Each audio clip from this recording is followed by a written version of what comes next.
Bonjour à toutes et à tous. Donc, on va commencer cette troisième conférence sur la question de la transition écologique au sein des JTSE. Alors, pour ceux qui étaient sur la précédente, donc c'est encore moi qui vais animer cette table ronde. Donc, moi, c'est Laetitia Zappella et je travaille au sein d'un cabinet conseil sur les questions de transition écologique et sociale au sein du secteur de l'événementiel, culturel, sportif. Cette table ronde aujourd'hui, cette troisième, elle est sur les tournées. Donc repenser les tournées, un enjeu écologique. Donc que ce soit du routing à la mutualisation du matériel, quels sont aujourd'hui les leviers en fait qui peuvent rendre et aider à rendre les tournées plus respectueuses de l'environnement. On a 4 intervenants aujourd'hui. Donc Mathias Lelier, Hichem El Garache, j'allais dire Gabra, Hugues Barbotin et Aurélie Annedouche, c'est ça. Donc Aurélie Annedouche, donc du SMA. Hugues Barbotin qui va représenter Music Declares Emergency. Désolé pour mon accent. Hichem qui représente Kajibib et Mathias qui représente Live Nation et aussi en partie le Prodis. Voilà. Donc, en tout cas, il vient de la part du Prodis. En partie. Voilà, donc je vais peut-être commencer par vous laisser la parole pour vous présenter les uns les autres et également en profiter pour nous dire à la fois qui est votre structure et aussi sur ce sujet-là, quels sont pour vous les enjeux principaux. On commence par ça. Je vous propose de faire dans l'ordre d'assistance assise. Bonjour à toutes et à tous. Je suis donc Mathias Lelier, je suis le directeur général adjoint de Live Nation France. Donc Live Nation, c'est un groupe mondial. On produit des tournées, des artistes, des concerts, des festivals, également des salles. Et voilà, donc on a abordé le sujet maintenant de la RSE depuis plusieurs années. Et comme j'ai échangé avec Hichem sur le sujet, nous on a la spécificité en fait de le faire de manière transversale au travers de toutes les facettes de nos métiers. Et puisque tout c'est un écosystème où tout est interconnecté et quand on veut aborder ces sujets-là, c'est vrai qu'il faut que ça se fasse dans un ensemble. Et donc on a au sein du groupe, au niveau international, une charte qui s'appelle Green Nation, qui est un programme en fait qui est en particulier dédié à la réduction des émissions avec des engagements calqués sur la charte de l'ONU. Et par ailleurs, nous, au sein du Prodis, que je représente aujourd'hui, on a un copil, on est plusieurs productions à réfléchir ensemble sur ces problématiques liées aux tournées, au festival. Et on travaille à une certification ISO 20121 au sein de Live Nation France, pour ce qui nous concerne nous directement sur notre marché local. Et on fait partie aussi de la Convention des entreprises pour le climat, au sein de laquelle en fait, on a fait partie d'un programme de 150 entreprises qui ont travaillé, œuvré à repenser leur modèle, d'ailleurs plus sous une optique, on va dire, un peu régénératrice, et pour aboutir à des feuilles de route qui ont été publiées d'ailleurs assez récemment.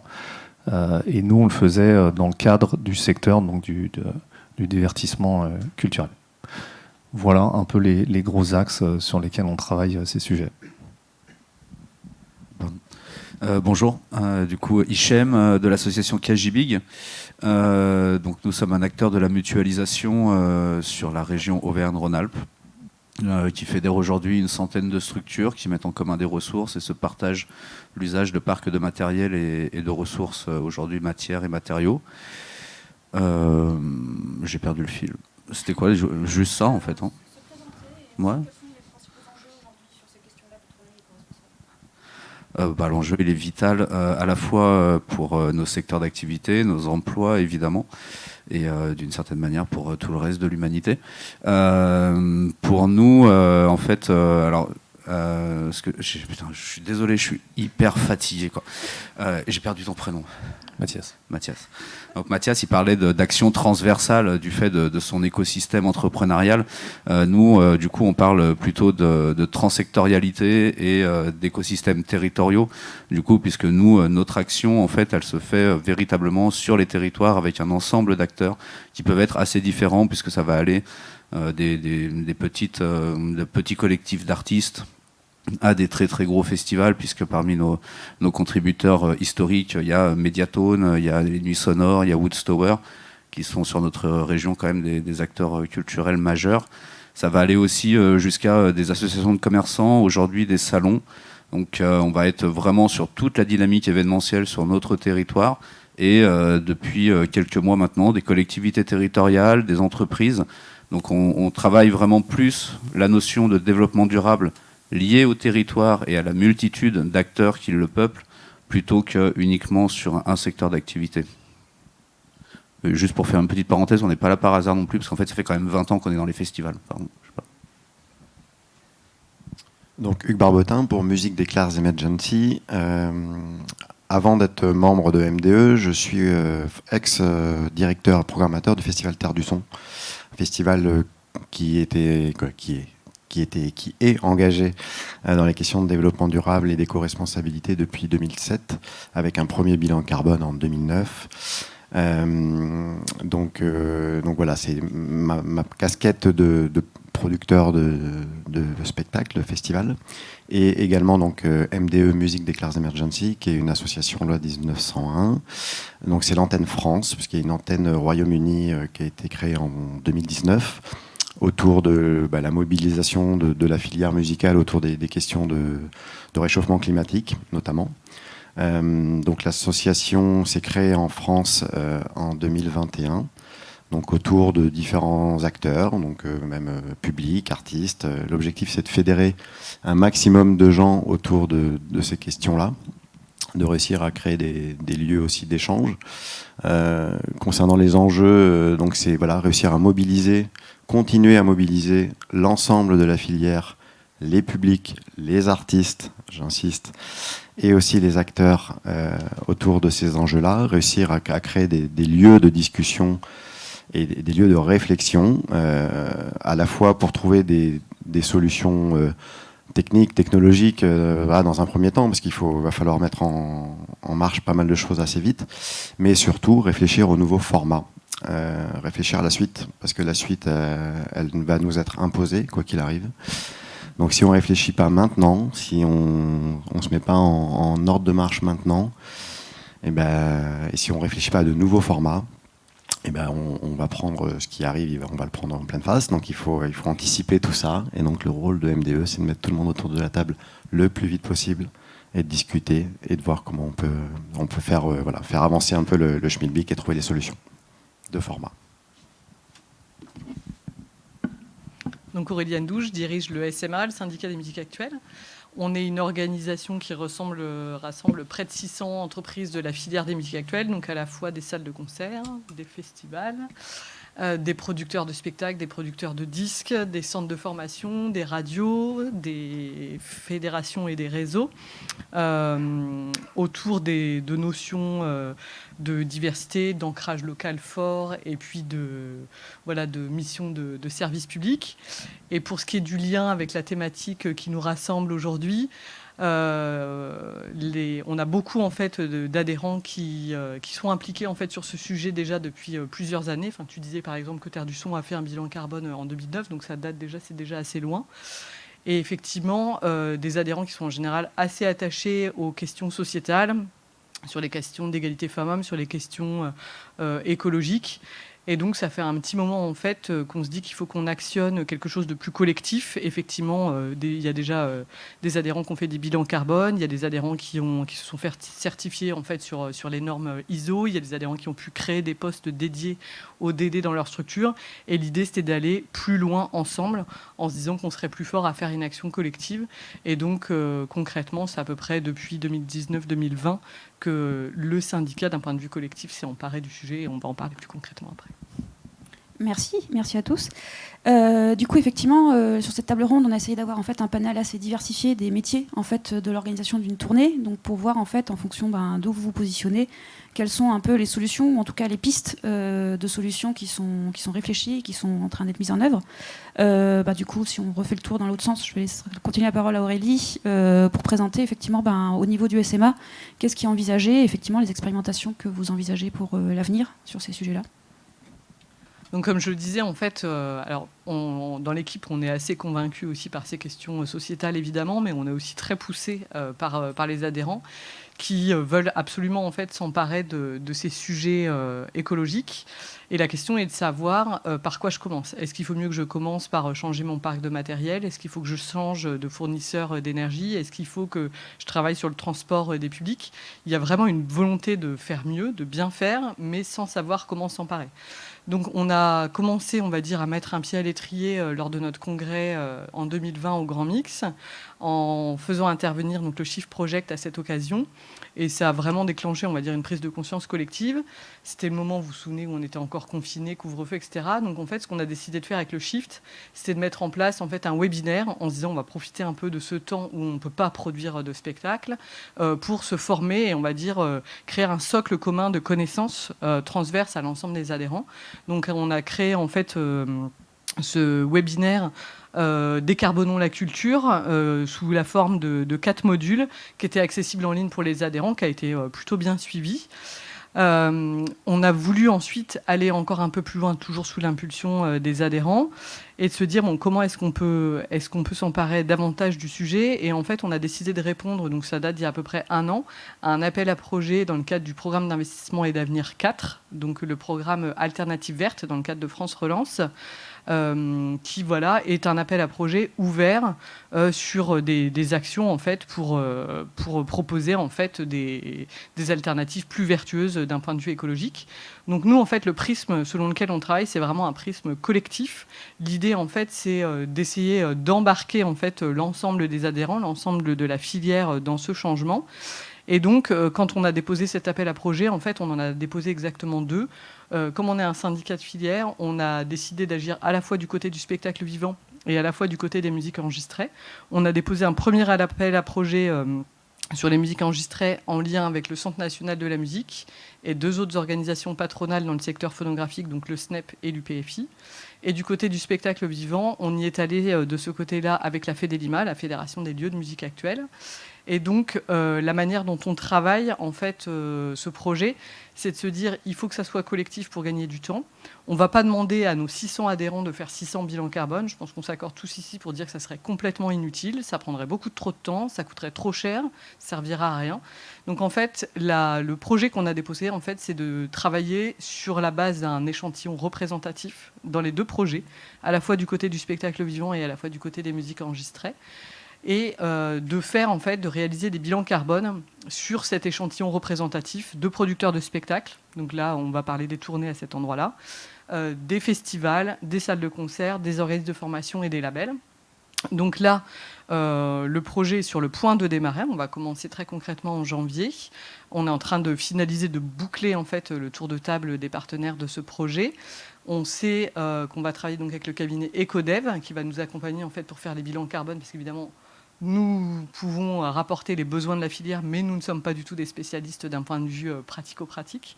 Donc c'est Ecodev qui va réaliser les 16 bilans carbone du côté du spectacle vivant pour retirer en fait de la donnée.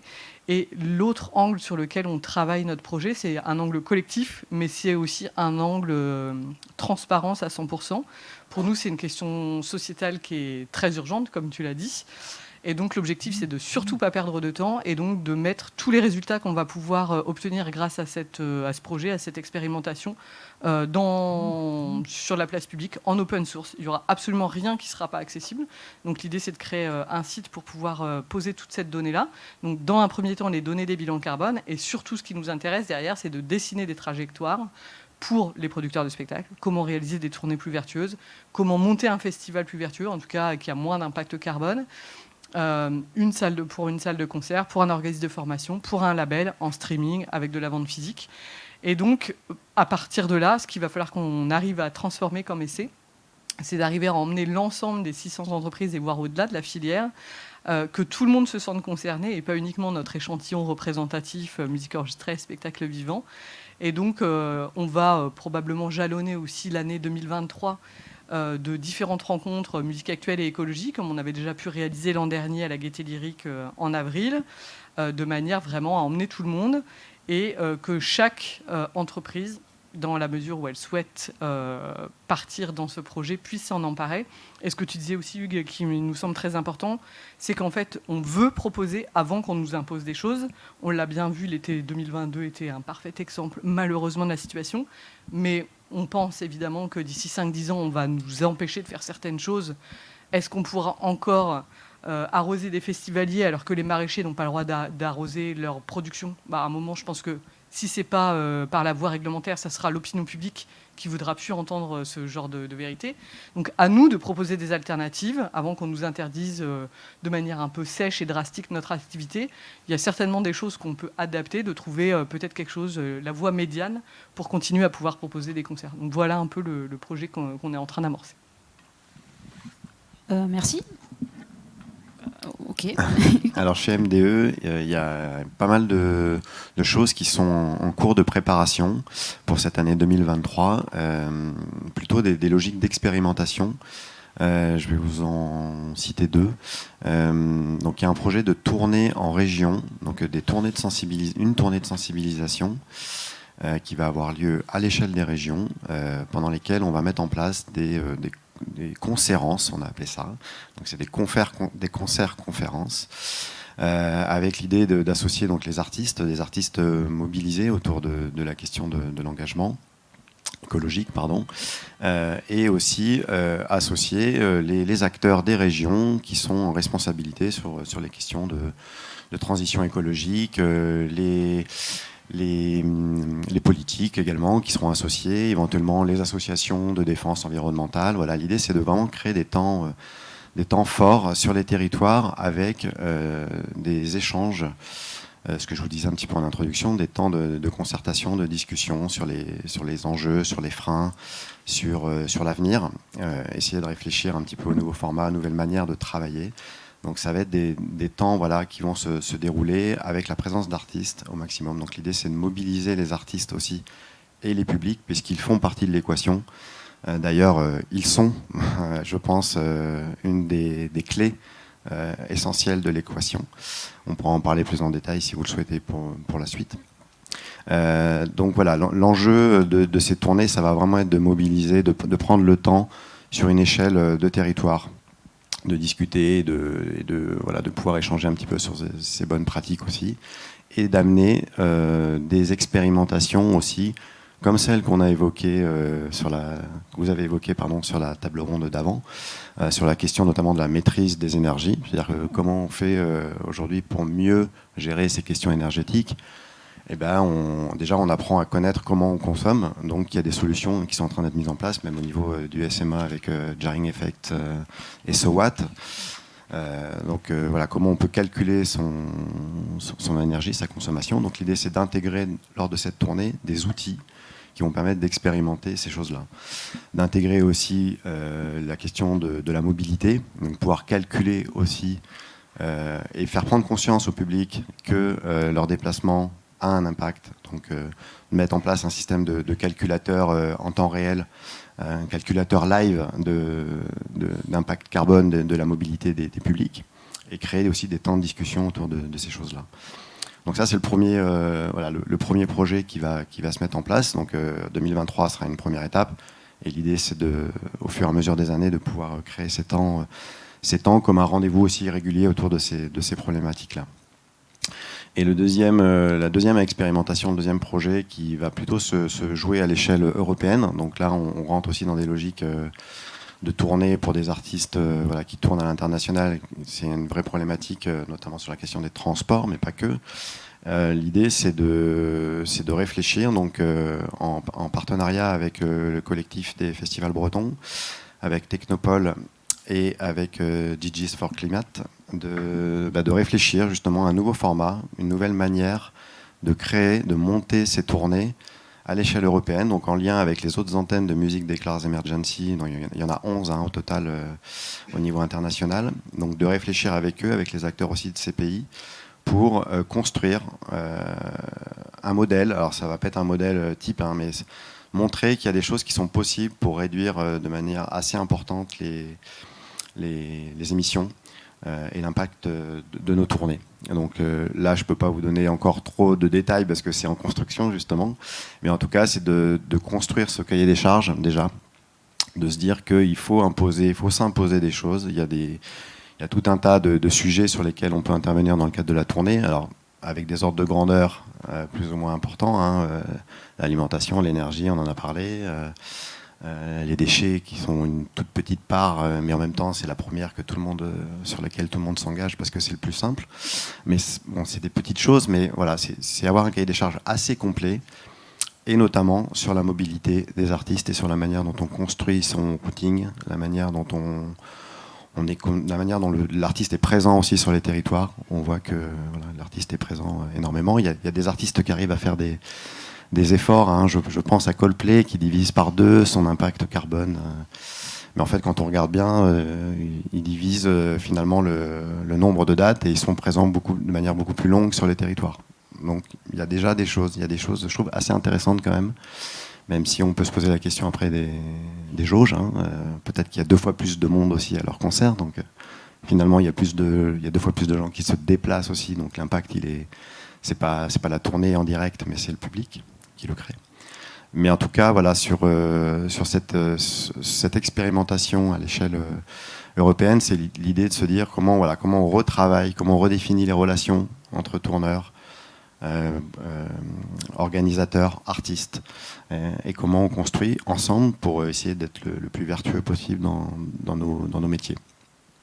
Pour ceux qui le souhaitent, mardi, je fais une petite promo comme ça au passage, mardi 29 novembre à 19h, il y a une présentation du projet MDE pour 2023. Donc ça sera en visioconférence si vous souhaitez assister à la présentation de ce projet. Vous êtes tous cordialement invités à participer.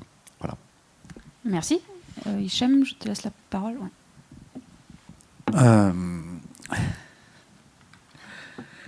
Alors nous, on va pas du tout parler de bilan carbone, en l'occurrence. Du coup, il y a 2-3 personnes autour de cette table qui savent ce que j'en pense, et pour ceux qui ne le savent pas, je vais le dire. Les bilans carbone, c'est le doigt qui montre la Lune, et en fait, aujourd'hui, on passe énormément de temps, énormément d'énergie, et on met énormément de moyens à regarder ce putain de doigt. Du coup, nous, ce qui va nous intéresser, en fait, c'est essentiellement la consommation de ressources naturelles. Là-dessus, en fait, on occulte, parce que les bilans carbone, en fait, quand je dis ça, c'est pas pour le plaisir d'être violent avec les gens qui se retournent le cerveau et essayer de produire des outils qui sont ultra pertinents dans l'absolu. C'est plus que pour moi, en fait, ils sont très très mal utilisés. Il y a tout un ensemble de choses en fait qu'on prend pas en considération dans un bilan carbone. Personne ne sait là les chaises sur lesquelles vous êtes assis. En fait, on va calculer le bilan carbone de leur usage. À aucun moment, on va calculer la quantité de ressources naturelles qui a été utilisée pour les produire. Et nous, en fait, on agit sur un truc qui est incalculable, absolument indéfinissable. Il n'y a aucun scientifique aujourd'hui, et j'ai eu la chance et l'honneur d'en rencontrer quelques-uns et d'en parler avec eux, il n'y en a aucun qui est capable de nous dire aujourd'hui, en fait, la réalité de la consommation des ressources naturelles du matériel que nous utilisons. Simplement, ils sont tous d'accord sur un truc, c'est que globalement, si on utilisait bien le matériel que nous avons déjà à notre disposition, on aurait un impact considérable et immédiat sur la consommation de ressources naturelles de notre secteur d'activité. Ce qui aurait un impact immédiat sur la santé de notre planète et potentiellement sur l'avenir de nos enfants. Et du coup, ces solutions-là, en fait, elles existent. Elles existent pas seulement parce que KGB est là et que c'est les meilleurs et les plus forts. Elles existent depuis des années et des années. KGB, ça a quasi 20 ans. Des acteurs de la mutualisation sur les territoires qui ont 10, 15 ou 20 ans, il y en a pas mal. Je vais pas vous dire qu'il y en a 250, mais il y en a quelques-uns quand même sur pas mal de territoires. On les a contactés, tous ces gens-là, on a parlé avec eux, on voulait savoir, en fait, du coup, déjà pourquoi on les croisait nulle part, pourquoi on n'entendait jamais parler d'eux. Et en fait parce qu'ils bossent, qu'ils n'ont pas le temps, ce qu'on a tout à fait compris en fait, hein. Et du coup nous on a décidé tous ensemble en fait, du coup on a décidé d'être un petit peu moteur là-dessus, c'est-à-dire on a fait le premier panorama de la mutualisation qui recense déjà 44 structures qui agissent dans le cadre de la mutualisation de matériel, la mutualisation de ressources et d'une certaine manière la mutualisation au sens un peu plus large telle qu'elle peut être entendue aussi dans les cercles politiques et culturels. On a organisé les journées des acteurs de la mutualisation du coup pour pouvoir progresser ensemble En premier lieu, pouvoir définir ce mot, puisque la mutualisation ne veut absolument rien dire en France, elle n'a jamais été définie par l'Académie française, donc ça recouvre un ensemble de réalités, de pratiques qui sont très très différentes les unes des autres. Mais par contre, on a partagé tous un constat assez simple, en fait, c'est que l'intégralité du matériel nécessaire à nos activités est déjà présent sur le territoire. C'est-à-dire que dans l'absolu, il n'y a absolument aucune nécessité, même j'ai envie de dire absolument aucune excuse, à acheter du matos aujourd'hui. Je ne dis pas qu'il faut aller démonter l'intégralité des industriels et commerçants et metteurs en marché de France. Je dis simplement que là, dans le phénomène d'urgence, dans l'immédiat, tout de suite, on a juste en fait à utiliser déjà le matériel disponible, quoi. Et à se projeter sur cette notion très très simple pour revenir sur les tournées. Je ne sais pas si c'est maintenant que je suis censé le dire ou après, je ne sais plus. En fait, sur les tournées aujourd'hui des artistes, ce que je trouve absolument dingue et plus concevable dans les pratiques actuelles, c'est qu'en fait, l'artiste, il doit voyager sur un territoire et faire avec les ressources disponibles sur le territoire. L'artiste, il ne doit pas voyager avec sa scène, il ne doit pas voyager avec ses techniciens, il ne doit pas voyager avec ses lumières, il ne doit pas voyager avec un plan de feu, il ne doit pas voyager avec une scéno, en fait. L'artiste, il doit se projeter sur un territoire et dire, en fait, qu'est-ce que j'ai de disponible sur ce territoire. Alors, évidemment, ça pose un ensemble de problématiques logistiques, de planification qui sont absolument colossales. Mais j'aime à le dire et le répéter, le développement durable, c'est compliqué et difficile. Et quand ce n'est que compliqué et difficile, c'est une bonne nouvelle. Parce que généralement, c'est compliqué, difficile et onéreux. Là, en l'occurrence, si on pouvait déjà expérimenter avec des artistes, je ne dis pas ça parce que Live Nation est autour de la table, mais potentiellement des artistes qui pourraient drainer pas mal de monde et de se projeter en se disant, bah tiens, si on organisait, ne serait-ce que pour tester, sur un territoire, une date, avec un artiste, on projette, on planifie, on expérimente, parce que la clé, en fait, ça va être l'expérimentation concrète. Le calcul, on peut le faire en parallèle de l'expérimentation concrète. On peut faire une expérimentation concrète et se dire on la calcule pas, de toute façon on voit bien s'il y a un résultat ou pas. C'est toujours mieux quand on la calcule, c'est toujours mieux quand on mesure l'intégralité des paramètres. Donc du coup, on pourrait avancer déjà aujourd'hui sur des trucs très concrets et il y a sur les territoires tous les acteurs qui peuvent répondre à cette nouvelle dynamique qui sera, à mon sens, de toute façon, l'unique possibilité demain d'avoir des artistes qui se produisent sur différents territoires. Puisque de toute façon, et tu l'as bien souligné dans ton intervention, je suis beaucoup moins optimiste que toi, en l'occurrence, sur les délais. On va prendre cher. Il faut être très très clair. Si demain ils mettent véritablement en place la stratégie de délestage, ils vont pas couper Netflix et Internet chez les particuliers le samedi soir, ils vont couper les salles de concert. Ok. Donc ça va arriver très très vite. Les problématiques de l'eau, on a atteint un point de non-retour. Enfin, je suis désolé, je le nomme, mais on a atteint un point de non-retour sur le Hellfest. Je veux dire, c'est pas tant que la population ne peut plus l'accepter, que le territoire ne l'acceptera plus. Faut se le dire franchement, tu n'arroseras plus ton public. C'est fini. En fait, quand tu as un festival qui balance des centaines de milliers de litres sur son public en allant puiser dans les réserves d'eau agricole d'un territoire en alerte rouge sécheresse, voilà, c'est fini. On n'aura plus jamais le droit de le faire. Les festivals qui vont être fermés pour cause, ou du moins annulés pour cause de canicule, ça va être tous les ans. Et il faut bien se projeter sur un truc, c'est que c'est les festivals qu'on va annuler, pas le marathon. D'accord ? La culture, on a eu la démonstration sur les 3 dernières années, et j'imagine que c'est partagé, je le dis juste pour la forme, mais il faudrait être profondément aveugle pour n'avoir pas compris que le premier truc qui sautera à chaque fois, qu'il y aura un problème de pollution, qu'il y aura un problème de chaleur, qu'il y aura un problème de pénurie, de quoi que ce soit, ça sera la culture. Parce qu'on le veuille ou non, qu'on soit engagé dans la culture, la production d'art et la diffusion d'art depuis des années ou pas, en fait, on a juste quand même, au fond de nous, une conscience absolue. Nos métiers ne sont pas vitaux, en fait. Et nous, si on veut pérenniser nos emplois, si on veut pérenniser nos activités, on n'a pas d'autre choix que d'anticiper, mais à un niveau d'anticipation radical, la pénurie de ressources naturelles, la pénurie d'énergie, et in fine, qu'on le veuille ou non, il va y avoir une pénurie de public. Parce qu'en fait, les prix vont augmenter à cause de la pénurie des ressources, et la pénurie des ressources, elle ne va pas toucher que les professionnels, elle va toucher les particuliers aussi. Du coup, le budget disponible pour les particuliers pour se rendre sur des événements culturels, il va diminuer massivement. D'accord ? Donc en fait, toutes ces problématiques-là, elles doivent nous amener de manière très rapide à lancer des expérimentations. Dès maintenant, on doit expérimenter concrètement des mécanismes, en ayant toujours en tête aussi que le modèle économique est ultra important. Il y a des expérimentations qui sont franchement hyper intéressantes, enfin que je trouve hyper intéressantes, tout est discutable, mais ce que je trouve hyper intéressant, sur les tournées en vélo par exemple, sur les tournées en mode doux, sur ces gens-là qui débarquent sur des territoires ruraux et qui vont pendant 2 mois en vélo passer de mairie en mairie pour aller produire leur spectacle sur la place du village. Et j'habite dans un petit village, je trouve ça absolument génial. Il n'y a pas de modèle économique derrière, ça pérennise pas nos emplois, d'accord ? Par contre, c'est fantastique en termes d'impact culturel sur le territoire, c'est extraordinaire. Maintenant, il faut que nous, on se projette sur un truc où on se dise, très clairement, on a des jobs. Ça veut dire qu'il nous faut des salaires. Donc il faut un modèle économique, il faut créer de la valeur ajoutée. Mais par contre, il faut créer de la valeur ajoutée sans consommer de ressources naturelles. Et là-dessus, je suis bien obligé de le dire, les acteurs de la mutualisation sont la solution. C'est à moi, du coup, je crois. Mais non, moi je suis quand même très largement aligné avec tout ce qui s'est dit là. C'est vrai que nous, on a la chance, de par notre activité, d'être directement en prise avec le réel sur les tournées, sur les festivals.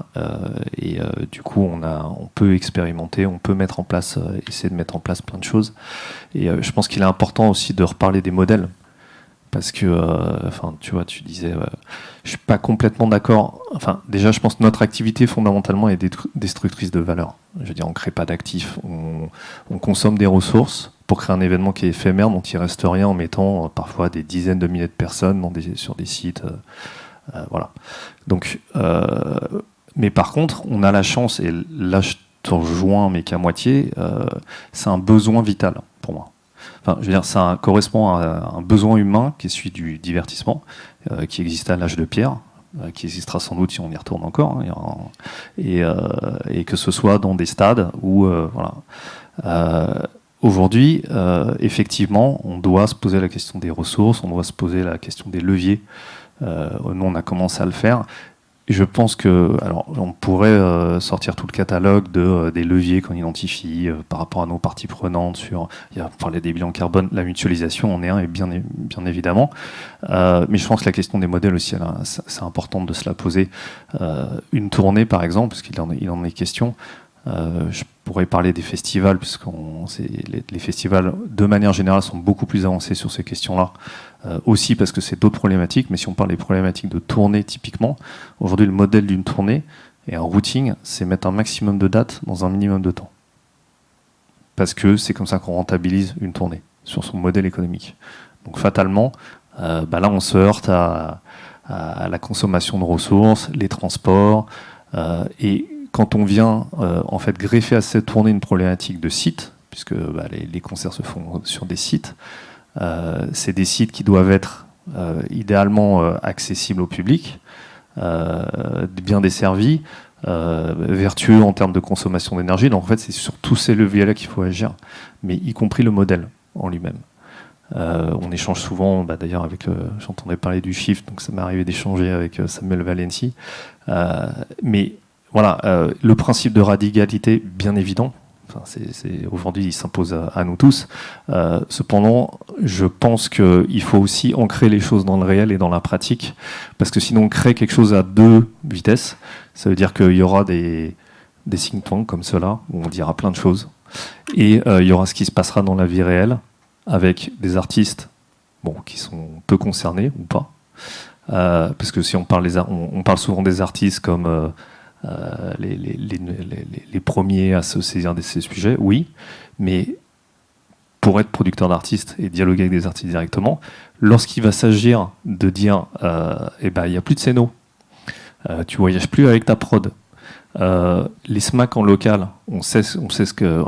Là je parle des SMAC volontairement, pour ceux qui savent quel est le parc light où sont dans une SMAC, très souvent ça fait pas le job au niveau du show de l'artiste par rapport à l'artiste qui jouait la veille ou le lendemain. C'est pareil sur les festivals. Je pense que la mutualisation, c'est un des leviers principales qu'il faut mettre en place. Maintenant, notre modèle entre les festivals, c'est de la concurrence acharnée. C'est-à-dire quoi? C'est-à-dire qu'un festival, il doit se différencier d'un autre sur sa programmation, sur son site, alors qu'on sait tous, et nous, c'est la feuille de route qu'on a défendue à la Convention des entreprises pour le climat, c'est un moment qu'on mutualise les sites. Un festival aujourd'hui se définit avant tout par son site, mais demain, comment est-ce qu'on peut agir justement pour avoir des sites qui soient mutualisables, que ce soit des salles, que ce soit indoor ou outdoor, et qu'on arrête peut-être à terme d'aller mettre 100 000 personnes au milieu d'un champ de patates, ou même 5 000 au milieu d'une réserve naturelle. On sait que c'est ça le problème.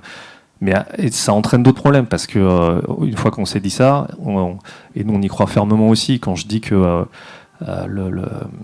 on sera jamais neutre dans notre activité. Nous on croit fermement que pour faire pencher la balance du bon côté, c'est-à-dire sur un bilan positif voire régénératif, il faut aussi prendre en compte tout ce qu'on peut générer en termes social. C'est pour ça que nous on prend le parti aussi de beaucoup travailler en faveur de l'ESS, parce qu'on pense véritablement qu'il y a quelque chose à faire aussi à ce niveau-là. Mais voilà, et pour en revenir, je ne sais plus ce que je disais, au modèle et au site, voilà, on se dit, ok, ça veut dire des sites bien desservis, ça veut dire... mais donc du coup, quid de l'accès à la culture pour tous? Bref, c'est plein de questions aujourd'hui que nous on se pose, que Coldplay s'est posé, bien évidemment, au niveau des routings, et à toutes les échelles. On fait des tout petits concerts jusqu'au plus gros. Voilà. Et en particulier, les festivals aujourd'hui sont sont bien avancés. C'est normal, puisqu'ils gèrent avant tout un site, le déplacement des publics. Une salle, quelque part, peut être certifiée, mais ça sert à rien qu'elle soit certifiée ou qu'elle soit vertueuse si elle accueille la prod la plus dégueulasse. Idem pour les festivals. La vraie problématique aujourd'hui, c'est la tournée. Et on en parlait en préambule, hein. On en est qu'au commencement. Et on va se heurter aussi aux attentes du public, aux attentes des artistes. Et bien évidemment que c'est un levier fondamental sur lequel il faut se pencher. Ouais, je voulais réagir sur plusieurs points que j'entendais. Quand effectivement, je crois que c'était Hichem, tu disais qu'il y avait urgence. Effectivement, enfin, moi je peux tout à fait témoigner. Il y a une boucle de mail en ce moment qui circule dans les lieux qu'on représente, les 150 lieux qui représentent. À peu près toutes les collectivités qui sont propriétaires des bâtiments nous demandent explicitement de fermer les lieux. Donc là, en fait, une semaine aux vacances de Noël, et après, ce sera à minima une semaine à toutes les vacances. Et il y en a aussi qui demandent de fermer pendant 1 mois cet hiver. Donc ça veut dire pas de date de diffusion, mais ça veut dire aussi pas de résidence. Donc ça veut dire pas de création. Donc clairement, on est déjà dedans. Et c'est... Mais je suis désolé de réagir à ça, mais pas d'emploi non plus. Pas d'emploi, enfin voilà, tout ce que ça implique, pas d'accès à la culture. Enfin oui, bien sûr. Hein, et des adhérents qui d'ailleurs à qui on impose de fermer, qui vont placer leur équipe en chômage partiel. Enfin effectivement, c'est en janvier. C'est dans vraiment pas longtemps.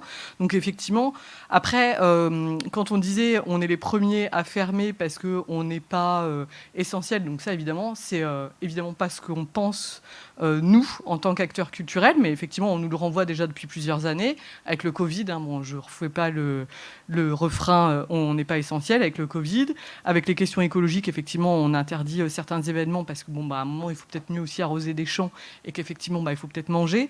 Là, je pense que vous avez tous entendu parler des JO aussi 2024 où il y a les JO. Donc s'il vous plaît, arrêtez de vivre sur le reste du territoire. Vous vous mettez dans le coma pendant 3 semaines et puis vous aurez le droit de revivre à partir du 12 août quand les JO seront passés. Donc voilà. Là, c'est effectivement quelque chose sur lequel on est en train de se battre, où effectivement la culture est encore pas au centre des préoccupations du gouvernement. Par contre, de dire que c'est pas prioritaire, évidemment que la culture c'est le socle d'une société et que tout ça, ça va laisser des traces sur la manière dont on vit ensemble, sur la manière dont on échange. Et je pense que tous on déplore les dérives politiques auxquelles on assiste en ce moment et qu'on voit dans d'autres pays, et que la culture, elle a évidemment un rôle à jouer à cet endroit-là, et qu'à force effectivement d'être reléguée au second rang, ça a aussi des impacts de ce côté-là. Dire aussi qu'effectivement, on a bien conscience dans notre projet que le bilan carbone, c'est pas l'alpha et l'oméga de l'écologie, que c'est juste à un moment donné, on va commencer par quelque chose. Là, on commence par l'impact carbone. Et puis après, je pense qu'on va effectivement s'attaquer aux questions de l'eau. Il y a beaucoup de questions. Mais en fait, c'est tellement énorme comme chantier qu'il faut bien qu'on prenne une porte d'entrée. Et d'ailleurs, face à l'urgence et en fait à tout ce qu'il y a à faire, je vous ai dit qu'un peu un leitmotiv de notre projet, c'était de travailler de manière collective. Et ça tombe bien, je te vois Maxime, dire aussi qu'en fait, pour nous, l'objectif, c'est de surtout pas doublonner avec ce qui a déjà pu être fait par ailleurs. Par exemple, on est en train de regarder ce qui est fait dans le secteur de l'audiovisuel ou du cinéma. Il y a des choses qui ont été faites, il y a certainement des choses qui sont transposables à notre secteur. Donc l'idée, en fait, c'est d'échanger et de se dire, on va pas refaire ce que vous avez déjà fait. Et par contre, si on s'apprête à faire des choses qui peuvent vous être utiles, on vous les donne, il n'y a aucun souci. Enfin, vraiment, l'idée, c'est de travailler de manière transversale. Et d'ailleurs, on est aussi membre d'un collectif qui s'appelle Starter, où l'idée, c'est de se dire, si vous faites ça, Arviva, vous êtes sur votre calculateur carbone avec Seeds, clairement, on ne va pas en refaire un à un autre endroit. Il faut plutôt qu'on mutualise et qu'on soit complémentaires les uns des autres pour aller vite, parce qu'effectivement, on est déjà dedans, l'urgence est déjà là, et qu'il ne va falloir pas perdre plus de temps qu'on en a déjà beaucoup perdu, quoi. Hugues, tu voulais réagir aussi? Oui, deux choses. En réaction, comme Aurélie, là, sur le bilan carbone, j'avais un peu la même réflexion que toi il y a quelques temps. Je me disais, en effet, on est tous, on sait exactement ce que c'est qu'un bilan carbone, on sait on doit agir aujourd'hui, la question de la matière, c'est très important. Et en même temps, un bilan carbone, ce n'est pas que un rapport chiffré, c'est aussi un plan d'action. C'est aussi faire prendre conscience au sein des équipes, mobiliser les équipes pour prendre conscience qu'il y a un enjeu sur ces questions-là. C'est un chemin, quoi. Voilà, montrer aux équipes qu'elles peuvent agir à l'échelle de la personne, de l'individu. On peut agir pour limiter l'impact.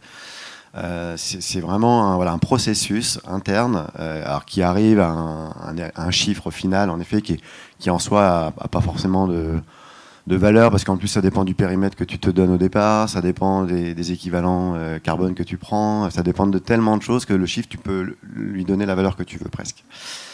Mais n'empêche que ça enclenche dans l'organisation une réflexion et ça permet d'avoir quelque chose de très factuel et de se dire, ah oui, bon là on consomme, nos émissions c'est ça, il faut qu'on fasse tout pour quand même les limiter, pour les réduire. Voilà, ça c'était sur la dimension bilan carbone et je sais qu'il y a encore plein d'autres leviers. Il y a la question de la biodiversité, c'est une évidence. Voilà, il y a d'autres choses sur lesquelles il faut agir, mais ça peut être un point de départ pour les gens qui sont sceptiques en fait sur le fait que leur activité a un impact. Ça c'était une chose. Et après sur la question des formats, je pense que c'est quand même mutualiser des sites, etc. Je pense que ça dénature aussi quand même un peu les événements. Je pense que la particularité de chaque événement, c'est justement aussi ce site, la manière d'accueillir les gens, un lieu un peu particulier, une ambiance particulière. Mutualiser les sites, moi je suis pas convaincu. Par contre, la question du format, du gigantisme, pour moi c'est une vraie question, puisque multiplié par 10, sa jauge publique, c'est multiplié par, je vais dire bêtement, mais c'est multiplié par 30 son impact environnemental. Ce que je veux dire, c'est que l'impact environnemental, il est exponentiel à la jauge. Il n'est pas proportionnel. Donc ça, c'est aussi quelque chose qui est très important sur le fait que plus il y a de monde, plus l'impact il est fort. Donc je pense qu'à un moment donné, il va falloir aussi se dire, arrêtons d'accueillir 100 000 personnes sur un site de festival et limitons et mettons peut-être, je sais pas, une jauge limite, voilà, l'inscrire dans la loi et dire une jauge limite, ça va être 40 000 personnes, peut-être, ce qui est déjà beaucoup, 40 000 personnes. Et là, on peut en faisant ça aussi limiter quand même considérablement les impacts. Et après, sur la question des tournées, je pense que le schéma en effet actuel, il est sur ces logiques de le plus de dates possible dans un minimum de temps. Mais je pense que c'est sur le schéma actuel et les modèles financiers actuels, mais il y a d'autres manières de réfléchir pour que ce soit pas ce système-là qui soit la règle en fait. Avec des réflexions justement, des collaborations, des nouvelles manières de travailler sur les territoires. Ce que disait Hicham aussi, c'est comment, à un moment donné, je m'inscris sur le territoire, comment je travaille avec les gens qui sont là aussi, et comment je fais vivre ce territoire, comment je prends le temps en tant qu'artiste de venir à la rencontre aussi des publics. Je pense que c'est quelque chose qui est aussi très très important. Alors en effet, le rapport à l'argent va certainement devoir évoluer. On est dans un rapport très fort, très permanent. Mais je pense que ce rapport-là, il va aussi évoluer. Et si on n'évolue pas, de toute façon, on va être confronté à des problématiques où les publics ne pourront même plus s'acheter de billets pour venir voir les artistes. Donc va falloir tout redéconstruire. Alors c'est très long le process, parce que c'est pas que repenser des choses, c'est déconstruire, réfléchir et reconstruire. Donc c'est toute la problématique, et on est dans quelque chose de très urgent, et en même temps c'est quelque chose qui prend aussi beaucoup de temps. Donc c'est pour ça qu'on trouve aujourd'hui des solutions, des techno-solutions, ce que j'appelle moi, on essaye de limiter au maximum en mettant en place des choses qui vont limiter les consommations d'énergie, ou on va diviser par 2 les dates de tournée. Mais bon, c'est pas des solutions en soi, quoi. La solution, c'est aussi les changements de comportement, et le changement de comportement aussi des artistes. Je pense qu'il y a, comment il s'appelle, Alain j'ai perdu le label,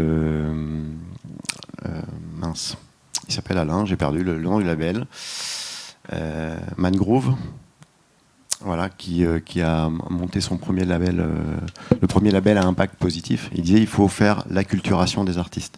C'est-à-dire que les artistes aussi, à un moment donné, il faut qu'ils prennent conscience de ce qui se passe. C'est aussi à eux de jouer un rôle, à la fois dans les récits qu'ils vont pouvoir présenter au public, mais aussi dans leur manière de gérer leur tournée, leur carrière. C'est aussi eux qui sont en lien avec les tourneurs. C'est eux qui ont un poids, pour moi, très fort aussi dans cette manière de reconstruire la manière de tourner, la manière de déployer la manière, de partager leur création. Moi, je crois très fort vraiment dans le rôle de l'artiste, de redonner un peu de temps, de se redonner du temps aussi en tournée. Et même, on les voit, les équipes techniques aussi, on souffre de cette espèce de boulimie de dates. C'est plus possible, quoi. Il faut vraiment qu'on arrive à redescendre d'un cran, qu'on redescende d'un niveau. Il faut que les artistes participent à ça. Il faut que les techniciens participent à ça. Il faut que tout le monde s'y mette. Mais il faut qu'on se redonne du temps. Il faut redonner du temps au temps. Il faut rentrer dans une logique de sobriété. Et de toute façon, elle va nous être imposée. Donc il faut le faire, il faut anticiper vraiment au maximum. Mathias, Ouais, moi, très rapidement, je vais faire court. En fait, j'ai entendu plein de trucs sur lesquels j'aimerais réagir. Juste pour finir, pour compléter un petit peu ce qui vient d'être dit, et je rentrerai pas dans le détail, mais la réinvention des imaginaires de réussite, y compris la réinvention des imaginaires de réussite des artistes, c'est fondamental. De toute façon, si le rêve d'un artiste c'est de tourner devant 100 000 personnes au Stade de France, c'est dead. Donc du coup, maintenant, il faut vraiment qu'il se projette sur une autre manière de faire les choses. Il y a de manière très...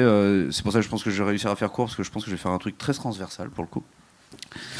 Il n'y a pas une solution pour une filière ou pour une industrie culturelle. Et en fait, c'est là-dessus où je pense qu'il y a beaucoup de choses où on a peut-être du mal à se comprendre, Kajibi et certaines personnes. Je dis pas que je comprends pas ce que vous dites et que vous comprenez pas ce que je dis, mais parfois, d'une manière générale, on a du mal à s'entendre avec des gens, parce qu'en fait, ils nous disent, il faut trouver, là, en l'occurrence, on cherche une solution pour la culture. Il n'y aura pas de solution pour la culture, en fait, il y aura une solution pour les écosystèmes territoriaux. Tant qu'on continuera à réfléchir en termes de filières, et tu vois, le cas pratique, là, et moi, je suis assez... j'ai monté un projet là-dessus pour un petit exercice... Je te laisse ma carte, partir pour moi. Non, mais la mutualisation des lieux, en fait. La mutualisation des lieux des festivals. J'ai vraiment monté un truc pour ce qu'on appelle un petit numéro de claquette vers chez moi. Du coup, juste pour l'exercice, en fait. De me dire, tiens, vas-y, on a appelé ça Dreaming is not a crime. Et du coup, on se fait des petits exercices comme ça, et puis vas-y, tu défends, quoi. Et j'ai monté, et du coup, je l'ai fait, ça. Et en fait, la réflexion, c'est pas de se dire, tiens, on va mutualiser un lieu sur un territoire pour que l'intégralité des festivals du territoire se passe sur le même lieu, ce qui pourtant serait absolument génial en termes de gestion de ressources, en termes de matériel mutualisé, en termes d'offres, ne serait-ce que énergétiques aussi. Enfin, du coup, il y aurait moyen de maîtriser un nombre de facteurs absolument considérable. C'est possible, par exemple, à Lyon, on se dit, in situ, dans la ville, on crée une zone, et par exemple à Lyon on a une toute petite zone qui s'appelle la station Mu, très petit, mais on pourrait imaginer, on se dit tiens vas-y, on a le technicentre de la SNCF, il y a 27 hectares, on se dit on prend 2 hectares et tous les festivals de Lyon ils se font ici. Pourquoi pas ? On pourrait avoir un impact considérable sur la consommation de ressources des festivals intramuros. On pourrait avoir un effet considérable sur la mobilité des publics et donc du coup sur la diminution de ce sacro-saint bilan carbone que du coup on va finir par diminuer à fond avec des voitures électriques, ce qui fait qu'on n'aura fait que déplacer le problème. Mais du coup, en fait, il faut pas le raisonner en se disant, bah tiens, si on le fait à Lyon, on va aller le faire à Villefranche-sur-Saône, et puis on va le faire à Mâcon, et puis on va le faire dans toute la région, puis en fait, on va faire. Non, en fait, ce qui est réaliste, réalisable et pertinent à Lyon, l'est pas forcément à 30 km de Lyon, en fait. Et c'est là, en fait, où l'écosystème territorial et la réflexion de l'écosystème territorial, elle est fondamentale. On fait pas d'écologie de la culture pour la culture. Ça marchera pas. On va se heurter contre un mur et on n'y arrivera pas. On va faire de l'écologie à partir du moment où on va reprendre en considération l'écosystème. Un écosystème, c'est un territoire. Il y a une espèce humaine avec ses activités, elle est membre d'un écosystème où il y a des animaux, des fleurs, de l'air et youpi quoi. Mais c'est la réalité de l'écosystème. Et en fait, toute la démarche écologique, si on la prend stricto sensu, c'est justement de rééquilibrer notre impact vis-à-vis d'un écosystème. On ne réfléchit pas à un écosystème si on ne réfléchit pas à territoire. On ne peut pas réfléchir à un écosystème en disant « Tiens, on va faire de l'écologie des lions pour les lions ». Ben, un lion tout seul, en fait, il crève de faim, c'est tout, quoi. Donc, du coup, si tu veux réfléchir à de l'écologie et à un écosystème, tu prends l'intégralité du territoire, tu prends l'intégralité des interactions, et tu réfléchis sur ce territoire à comment tu rééquilibres cet écosystème. Et du coup, les solutions, même si elles doivent être réfléchies collectivement et en filière, et j'adore ça en plus, c'est génial comme principe, mais en fait, il faut bien comprendre que les solutions parisiennes ne seront pas les solutions bordelaises, que les solutions citadines ne seront pas les solutions rurales, et que d'un territoire à l'autre, de toute façon, ça ne sera pas les mêmes solutions. Donc du coup, d'avoir cette réflexion permanente qui vient toujours de dire, bah tiens, on va trouver... Et du coup, je vois le temps passer, je suis désolé, je fais une dernière minute là-dessus. Une des raisons principales de la crise écologique que nous vivons, c'est quand on a commencé à construire en béton des trucs qui étaient construits avant en bois ou en pierre, ou qui étaient ronds ou qui étaient en terre. En fait, c'est quand on a voulu reproduire partout dans le monde les mêmes constructions, les mêmes modes de consommation, et finalement, quoi ? Les mêmes processus économiques. Et ben en fait, si on réfléchit le développement durable et l'écologie de la même manière, on va se viander. Et en fait, c'est un peu ce qu'on a essayé de faire, et c'est l'échec absolu et magistral des 40 dernières années en pensée économique, c'est qu'on s'est dit comment on va modifier des processus économiques qu'on va pouvoir adapter partout dans le monde pour vendre les mêmes choses à des personnes différentes, au même prix en gros. Mais ça peut pas marcher en fait. Juste, ça peut pas marcher. Tu reviens sur des solutions territoriales. Tu territorialises ta solution, et à partir de là, tu auras des écosystèmes territoriaux équilibrés et écologiques. Oui, rapidement, parce que l'heure tourne. Non, je voulais revenir sur juste 2 points. C'était, dont j'entends souvent parler, bien évidemment, nous, Live Nation. Et c'est pas juste pour bêtement défendre un modèle ou qui nous arrangerait nous, mais quand nous, on a commencé à réfléchir sur le site, je pense qu'aujourd'hui, pointer du doigt uniquement la taille, c'est pas que le seul critère pertinent. Je pense qu'un site, c'est avant tout, effectivement, on le sait tous, que ce soit un festival ou un stade ou autre, c'est le déplacement des publics, même bien avant celui des artistes et des prods. Donc se pose la question du transport des publics, du déplacement des publics et du territoire. Vous mettez, et c'est pour ça, alors peut-être que ça pouvait sembler un peu triste d'avoir des sites qu'on mutualise, des sites déjà équipés, qui se ressemblent, enfin en tout cas en termes d'infrastructures qui sont suffisamment équipés justement pour accueillir des prods dans de bonnes conditions. Mais en attendant, mettre 10, 15, 20 000 personnes sur un site qui est déjà équipé pour, versus mettre 5 000 ou même 10 000 au milieu de nulle part, et sans même parler d'une réserve naturelle, je pense qu'on ne parle pas de la même chose, de toute façon en termes d'impact. Ça, c'était ce que je voulais dire aussi au sujet de tout de suite pointer du doigt les capacités et que le gigantisme, bien évidemment, plus les prods sont grosses, plus on dépasse de public. Mais néanmoins, c'est pour ça que je parlais aussi de site avant tout et de réflexion sur le site. Pareil, souvent on entend il faudrait programmer que des artistes à 150 km à la ronde. Ok. Sauf que, encore une fois, et t'étais le premier à le dire, un festival il se différencie d'un autre par sa programmation, par son site et sa programmation.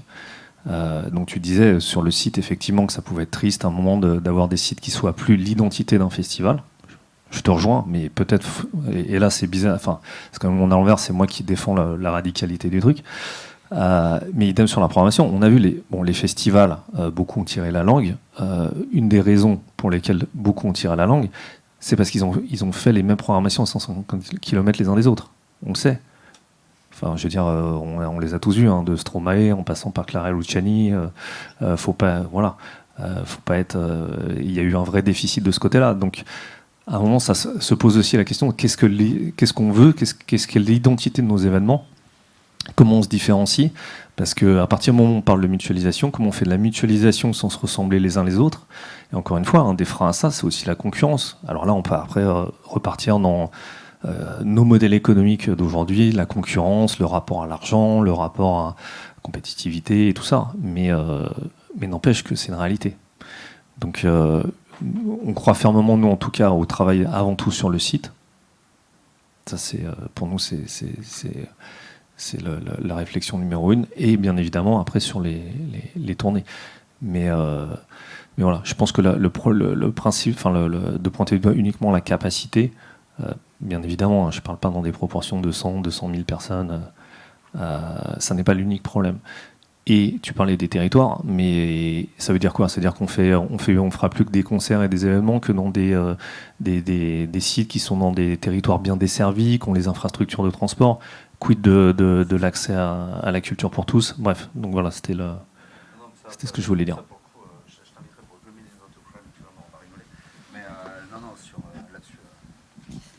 Alors, il est 16h28, donc on a 2 intervenants qui doivent partir à 16h30. Mais voilà, mais s'il y a une question ou deux, on peut peut-être prendre les questions. Et ceux qui doivent partir, je laisse partir. Comme ça, voilà. Question. Déjà, merci beaucoup pour toutes ces discussions très intéressantes. Moi, j'avais une question par rapport à la mise en commun des sites, ou c'est peut-être plutôt une réflexion, par rapport à ce qui a été dit, notamment sur l'ancrage territorial.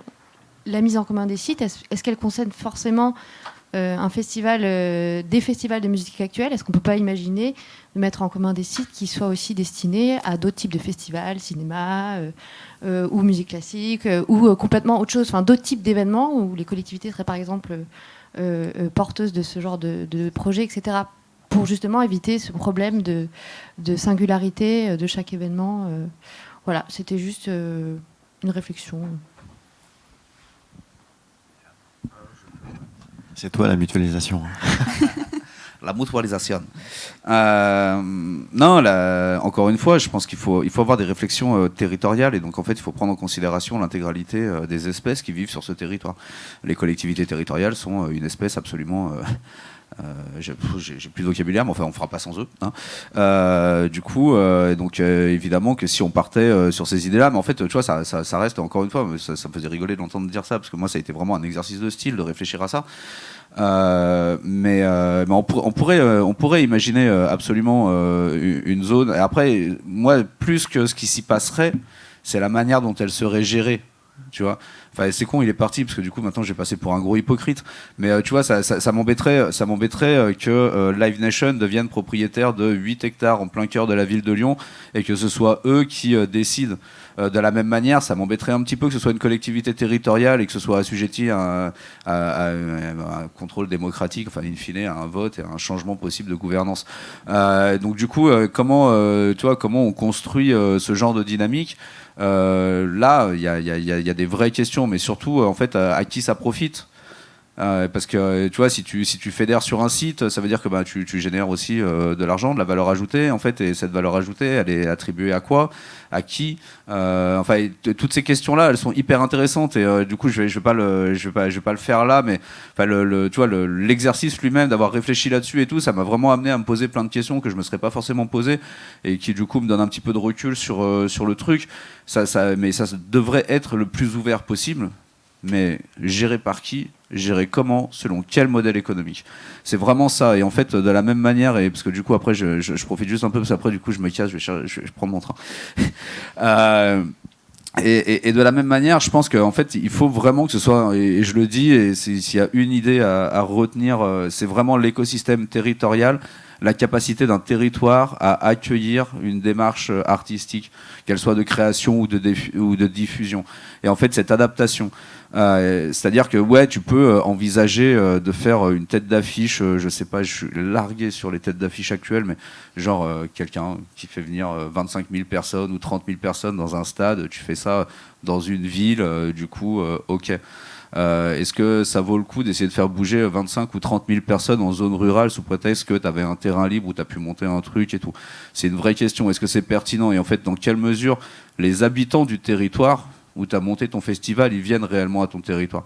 Enfin, à ton festival. En fait, ces questions-là, elles doivent se poser réellement. Et je pense que vraiment d'envisager la tournée plus comme la tournée d'une œuvre artistique, mais vraiment la tournée de l'acte de création sur les territoires par un artiste, c'est vraiment le truc qui doit permettre aujourd'hui d'avoir très rapidement et très massivement un impact considérable sur la consommation de ressources naturelles. Et encore une fois, c'est aussi le dernier truc sur lequel, et après je me casse, je vous promets, le dernier truc, c'est vraiment d'essayer de raisonner le plus possible en termes de consommation de ressources naturelles et sans vouloir absolument démonter les bilans carbone. Mais du coup, il y a quand même un truc, moi, qui me fascine dans l'idée des bilans carbone, c'est qu'en fait, aujourd'hui, on a un super problème d'électricité. On a besoin d'un bilan carbone pour savoir qu'il faut qu'on éteigne la lumière en sortant. On a besoin d'un bilan carbone pour savoir qu'il ne faut pas qu'on fasse tourner les machines qui consomment à fond, que ça ne sert à rien. Enfin, on a besoin de ce bilan carbone pour se dire, j'ai mon compteur électrique, ça fait 25 piges que je vois ma consommation d'électricité augmenter, j'ai besoin d'un bilan carbone pour baisser ma consommation d'électricité. Et du coup, tu vois, ça me perturbe un petit peu. Pour moi, c'est un peu une manière, et je dis pas que c'est le cas de tout le monde, et je dis pas qu'il ne faut pas faire de bilan carbone. Je ne dis pas que ces outils ne sont pas nécessaires. C'est pas ce que je dis. D'accord ? Je dis simplement que, en fait, à un moment, si ces outils, ils doivent nous amener à temporaliser nos actions, encore une fois, encore 1 an, encore 3 ans, encore 5 ans, c'est un vrai problème. Que s'ils sont utilisés en parallèle des actions concrètes, et que si on place vraiment le curseur de nos actions sur l'économie de ressources naturelles, ils sont super pertinents. Vraiment. À condition, comme je l'avais dit, je crois, à la Fédé Lima, à condition de faire double journée, en fait. Tu fais une journée d'action, tu fais une journée de mesure, pour moi, il n'y a pas de souci. Par contre, tu passes ta journée à mesurer, il y a un vrai problème. Donc voilà, et vraiment, la consommation de ressources naturelles, de toute façon, tu ne la quantifieras pas avec un bilan carbone. Et le vrai problème, il est là. Et l'exemple de la voiture électrique, là-dessus, il est quand même absolument frappant. Demain, tout ton public qui vient en voiture électrique, tu vas nous sortir un bilan carbone magique. Enfin, ça n'a pas de sens, quoi. Ça n'a pas de sens. La consommation de ressources naturelles pour produire des véhicules électriques, elle est débile. Donc en fait, tu vois, moi, ce qui me fait vraiment peur, c'est qu'on prenne trop de temps, là, aujourd'hui, à analyser ça. En fait, vraiment. Et qu'on prenne trop de temps à se poser tout un tas de questions dont on connaît pertinemment les réponses, quoi. Enfin, je veux dire, quand dans les SMAC, aujourd'hui, tu as des DT qui disent à des groupes en résidence « je ne sortirai pas les machines ». Putain, ça, c'est eux les vrais héros de la culture. Tu vois ? Quand ils disent « non, mais moi, je te fais une petite mise en scène, paf, paf, tu vas avoir 3 spots, 3 conneries, machin et tout, et c'est tout ce que tu auras sur ta résidence. Les grosses machines derrière, je les sors pas, parce que comme ça, maintenant, tu vas pouvoir tourner comme ça à minima. Un jour, tu te feras plaisir avec 1 ou 2 machines et tout. Mais en attendant, tu travailles comme ça. » Bah, tu vois, les vrais héros en fait, de la culture, les vrais qui sont en train d'enclencher la transition, c'est eux. Parce qu'en fait, ils ont tout compris. C'est non, en fait, je veux bien que tu sois un artiste, je veux bien que tu aies une utopie, mais en fait, tu vas faire avec la réalité, quoi. Tu vas faire avec ce qui est disponible. Tu vas louper ton train. Voilà. Est-ce qu'il y a une dernière question? Comme ça, on laisse partir. Et puis, est-ce qu'il y a une dernière question? J'ai vu l'heure.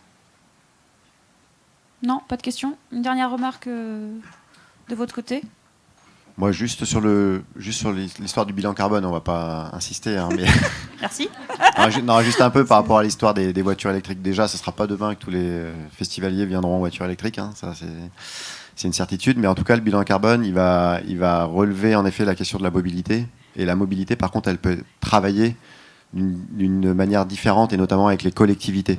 L'objectif, c'est aussi de mettre dans la boucle les parties prenantes, c'est de mettre dans la boucle les collectivités pour qu'elles comprennent que la question de la mobilité des festivaliers est très importante. Donc on travaille du coup avec les parties prenantes et avec les collectivités pour mettre en place des solutions alternatives de transport collectif.